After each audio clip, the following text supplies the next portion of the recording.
ఆపద సమయాలు జీవితంలోకి రావచ్చు. అన్ని పరిస్థితులు బాగున్నాయి అనుకున్న సమయంలోనే ఏదో ఒక అనారోగ్యం నీ మీదకి రావచ్చు. లేదా అన్ని పరిస్థితులు బాగున్నాయి అనుకున్నప్పుడే ఒక ఆర్థిక సంబంధమైన అవసరత నీ జీవితంలోకి రావచ్చు. అన్నీ బాగున్నాయి అనుకున్న పరిస్థితుల్లోనే నీ అనుకున్న వాళ్ళు చాలామంది నీకు దూరం అయిపోవచ్చు.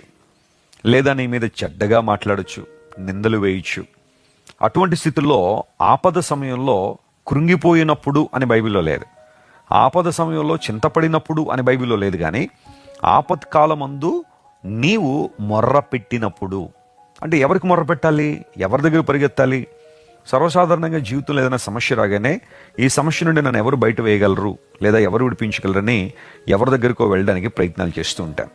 అయితే మానవ ప్రయత్నాల కన్నా ముందు దేవుని పాదాల దగ్గరికి రాగలిగితే, నీ సమస్యను అర్థం చేసుకునే దేవుడు, నీ నిట్టూర్పును అర్థం చేసుకునే దేవుడు, నీ బాధను గుర్తించే దేవుని పాదాల దగ్గర నువ్వు రాగలిగితే ఆయన నీకు విడుదల దయచేస్తాడు. విడిపిస్తాను అని వాగ్దానం చేశాడు కదా, విడిపించే దేవుడు ఆయన.